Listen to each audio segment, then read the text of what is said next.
Hi, this is Vijay Jagdish. This class is brought to you by Victor Growth Academy. In this video, we're going to talk about Indian Constitution. The topic is Indian Parliament. Okay, as you know that India has adopted a parliamentary form of government. We have a parliament there, and from there only the government is coming. So, parliamentary form of government means there's a parliament as a representative of the people. See, we are not electing anybody as a Prime Minister of India. We are not electing anybody as a President of India. We are electing members of the parliament. From there, the party which chooses to which gets the maximum majority in the parliament, they form the government. So that's what parliamentary form of government. Now, of course, there's a British legacy. British parliament is the oldest parliament. They are mother of all parliament. So from their legacy, we have gotten in India also. So we have got parliament, and Indian parliament is a bicameralism. Bicameralism means we have got two houses of parliament. One is Lok Sabha, the other one is Rajya Sabha. So in this class video, we'll be completely covering the entire parliament, which is useful for all the competitive exams, including civil service, TNPC, Kerala PSC, or any PSC, and you can score high marks. So Indian Parliament is a head of the legislative body. That means, see, if you take a state, an organ, or you can say pillars of democracy, there are three organs, which is executive, judiciary, and legislature. So head of the legislature is Indian Parliament. Okay. So Indian Parliament has been modeled with respect of Westminster type of, that means UK Parliament. So we have bicameralism. It is bicameralism. It is Lok Sabha and Rajya Sabha are the two houses of parliament. So let us start and we'll see how this parliament is working, what are the functions of parliament, and what are the powers of parliament, how this parliament is made up of all those structures. So in parliament, what happens? There's a two houses. So Lok Sabha is known as House of People. House of People. It is a little more powerful also. It is having 545 members, out of which 2 members are nominated belonging to Anglo-Indian community. Okay. When you look at the same numbers in terms of Rajya Sabha, there are 250 members, out of which 12 members are nominated belonging to, see, lot of cases when I'm teaching, people are saying sports is not one of the criteria to be nominated in the Lok Sabha or in Rajya Sabha. So the criteria is for Lok Sabha it is Anglo-Indian community, and for the Rajya Sabha it is science, art, literature, science, or social science. 12 members, both the nominated members are nominated by the president. Okay. Now look at the duration, how long this Lok Sabha, Rajya Sabha will be in duration. Lok Sabha normally having the 5-year tenure. Normally it is having a 5-year tenure.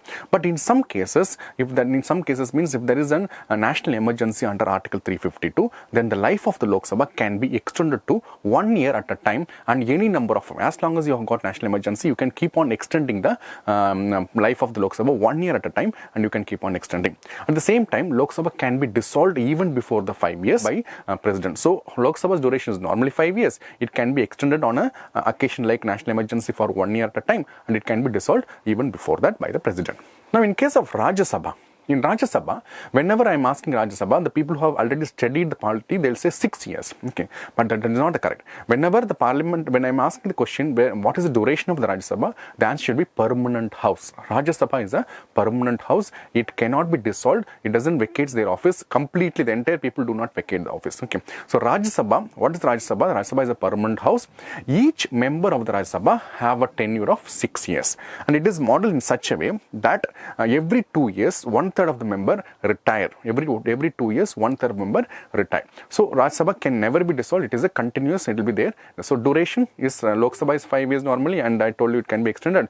And Rajya Sabha is a permanent house. It cannot be dissolved. It doesn't vacate their office completely. However, 2 years there will be every 2 years 1/3 of member retire. This is what the duration. Now look at the election. Before going to election, you can also see what is the eligibility to become member of Lok Sabha.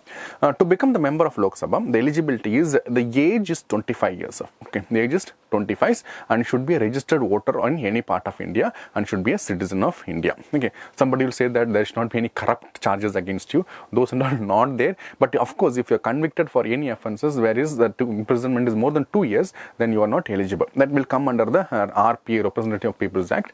But otherwise, Lok Sabha eligibility is the 25 years of age, citizen of India, and should not hold any office under the government of India or any other other state. Okay, now this office of profit also sometimes getting confused. Okay, people say that if I am a businessman, I am earning, I am a private job, can I contest? Yes, of course you can contest. Now I can give an example. Amitabh Bachchan is a member of parliament, he is a member of Rajya Sabha. So how these people are, they are earning, but how they are coming? So it only talks about office of profit. They should not have office of profit under the government of India or any other state. Okay, that means you cannot work as a government employee and get a paid salary from the government and also you contest for the election. That is not possible. However, you can have your own private company. Like a lot of people, ministers are there. The cement company is there. They have textile companies. They are the ministers. A lot of examples are there. Okay, so that is about Lok Sabha eligibility. When you talk about the Rajya Sabha eligibility, things are very same. Okay, things are very same,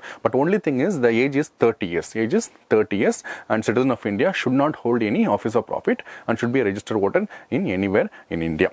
Now, previously, like around 10 years back and all, we had something called domicile requirement. Okay, what is that? Domicile requirement. That means if you are contesting from this place, this constituency, you should be a registered voter in this constituency. That has been removed. Now, anybody can contest from anywhere. That is why we see that Narendra Modi, who is from Gujarat, he is contesting from Varanasi, and Rahul Gandhi is contesting from Wayanad. All these are possible because the domicile requirement has been removed for the people. Okay.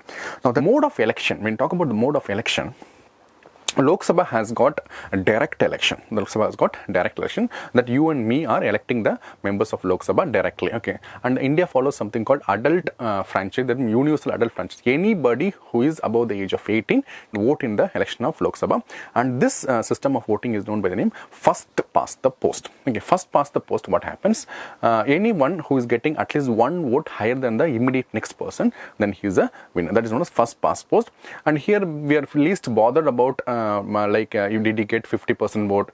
Did at least 50% of people are supporting him? Doesn't matter at all.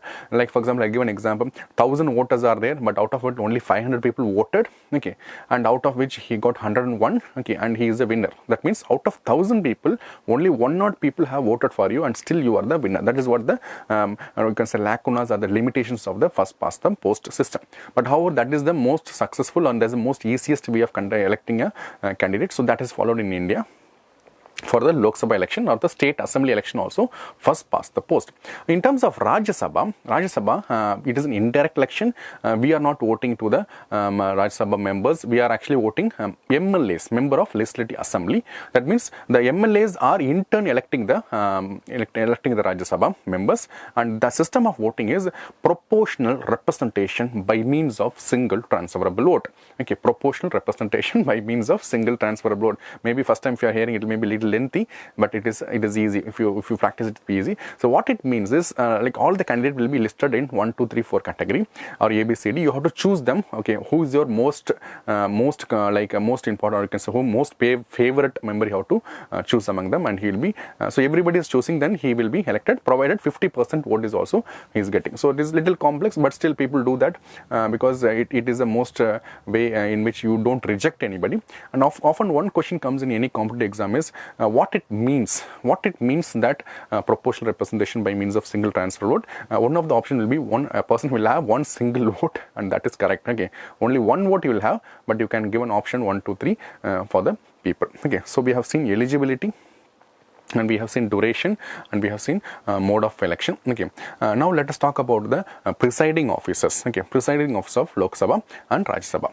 Okay, presiding officer of Lok Sabha and Rajya Sabha is you have a speaker. Okay, speaker as a presiding officer of Lok Sabha, and the presiding officer of Lok Sabha is elected among themselves. Okay, very important. Like for example, if you want to become minister in India, it is quite easy.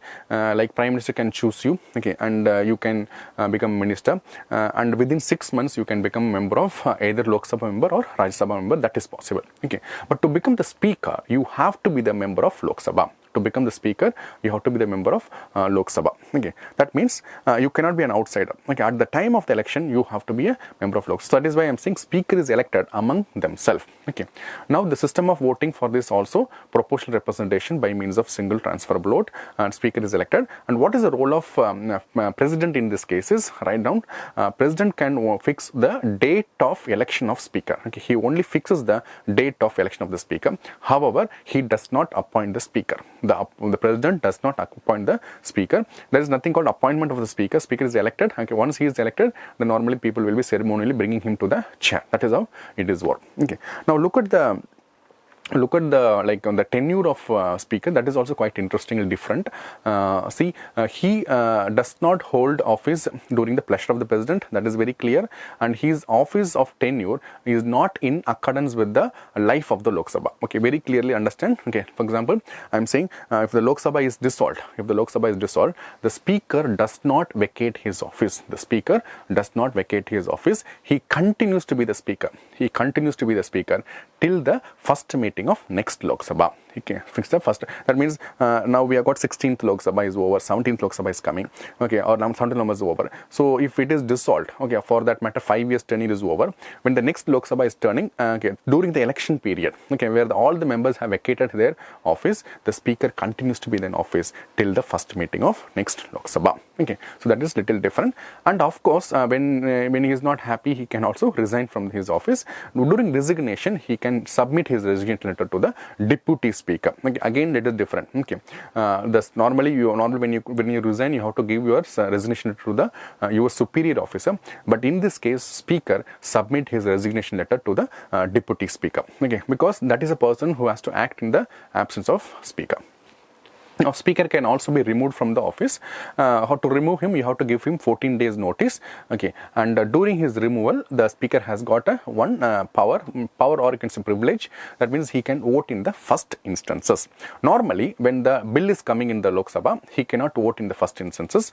He has to wait. Okay, he has to wait in the sense if there's a tie, that is people saying yes and people saying no. Okay, both are in same 50-50%. Then he acts as a tiebreaker. Okay, so normally he is having something called casting vote or a tiebreaker vote, but during his removal he can vote in first instances itself. Okay, that is what the position of speaker. Now coming to the position of Rajya Sabha's presiding officer, the chairman, what you have to understand is chairman is an outsider. And he is not elected among the Rajya Sabha members. Okay, how it is an outsider? Write down the vice president. The vice president is an ex officio chairman of Rajya Sabha. Vice president is an ex officio chairman of Rajya Sabha. That means anyone who is a vice president, he is automatically becoming the chairman of Rajya Sabha. Okay, so that means already I told you that the members of the Rajya Sabha will hold 6 years tenure, whereas the chairman of Rajya Sabha, that is vice president, will hold something called 5 years of tenure. Okay, so that is what it is. And so if he is removed from chairman, like for example, he can submit his resignation letter. Now again, one thing you can see, I was always insist on comparative study. You can see like a speaker submit his resignation letter to the deputy speaker. So we can expect the chairman of the Rajya Sabha will also submit his resignation letter to the deputy chairman, but that doesn't happen because chairman is not the chairman, actually he is a vice president. So vice president submit his resignation letter to the president. Okay, that is quite interesting. And if he can resign, that is okay. And if you want to remove him, you can remove by resolution passed in the Rajya Sabha. Okay, and during his removal, okay, in the case of speaker, I told you that speaker is capable of casting his vote in first instance during his removal. But in case of Rajya Sabha chairman, he does not have the power of voting when he is being removed. In other cases, he has got a casting vote. Okay, so that is also we have to understand. Okay, during his removal, he cannot vote, but when the bill is passed, he has got a vote even though he is not a member of Rajya Sabha. Okay, these are the presiding officer of Lok Sabha and Rajya Sabha. Now coming to the deputy speaker. Okay, deputy speaker is actually elected among themselves, and his role is to act as a speaker in the absence of speaker. And there will be deputy chairman, and he is elected among themselves. And among themselves means deputy chairman has to be the member of Rajya Sabha, and he acts as a chairman in the absence of chairman. Now, if the speaker is not there, deputy speaker is not there, what happens? There are 10 people. They are known as chairpersons of Lok Sabha. Okay, there will be 10 people will be already nominated, will be selected or elected. Those people, anyone among them can preside over. The same case in Rajya Sabha also, 10 members are elected and known as vice chairpersons of the Rajya Sabha. They will be acting in the absence of deputy chairman also. Okay, now let us talk about the disqualification of the members. Okay. Disqualification of the members. So we have seen that at 25 years of age you are a member of Lok Sabha, and 30 years you are a member of Rajya Sabha. Now this 25 years, 30 years, if you look at that, Rajya Sabha has got a nickname called the House of Elders. The House of Elders, because of this 30 years. But normally people come at the age of 50 and above that also, even 70, 75, who cares? Okay. So but Rajya Sabha is known as the House of Elders. Okay.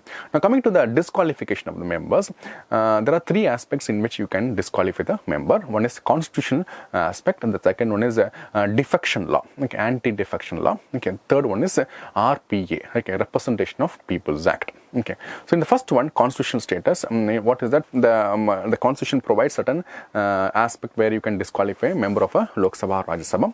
So in constitution, what it's saying is, first thing is the citizenship. That means in case you give up the Indian citizenship or you acquire another citizenship, then you will be disqualified. That is a very basic thing which they give in the constitution.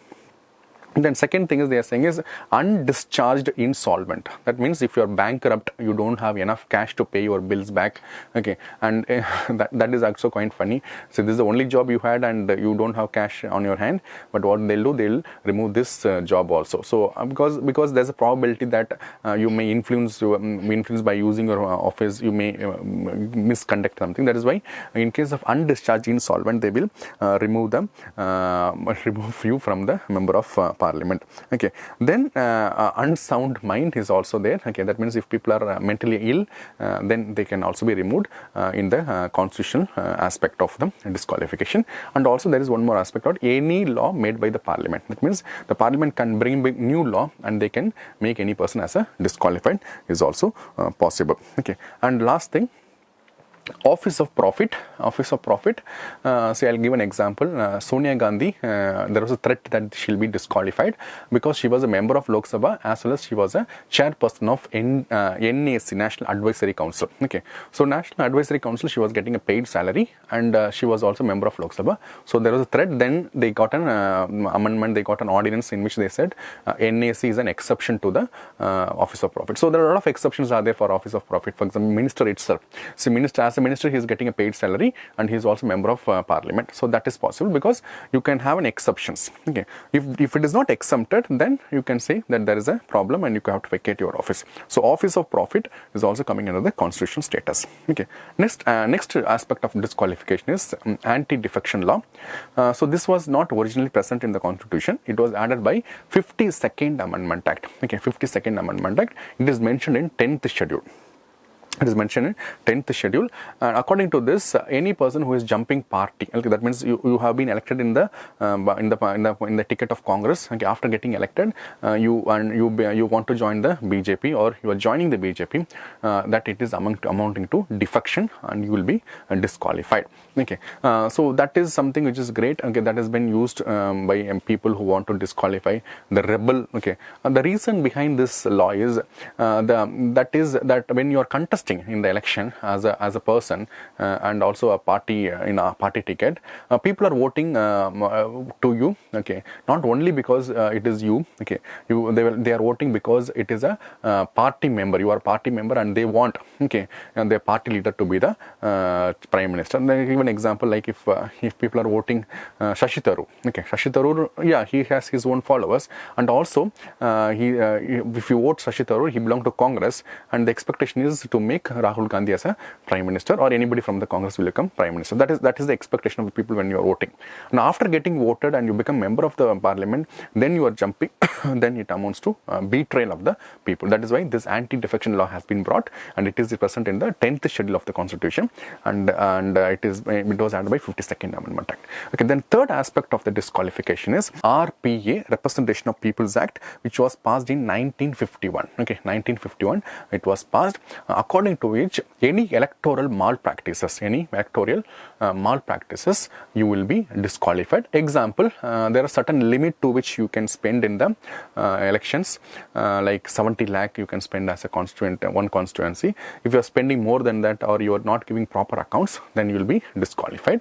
And if you are bringing in enmity among the people, you are using caste or you are using religion to procure vote, and that has come out, then you will be disqualified. Okay, and I have seen examples, people have used paid news also. Normally we believe what is coming as an article in the newspaper is a real analysis, but sometimes it can be paid also. If it is so, then it is against the norms of the democracy, so that cannot be done. In fact, Madhya Pradesh, one sitting minister was disqualified for paid news. Okay, apart from that, more important thing in the RP is any person who has been convicted, okay, underline the word, and convicted only, not accused, okay, convicted of any crime where the punishment is more than 2 years, then also you will be disqualified. A live example is Jayalalitha. Okay, Jayalalitha was the first sitting CM to be disqualified when she was convicted in the disappropriate asset case, okay, that the Bangalore court has given. She was immediately disqualified.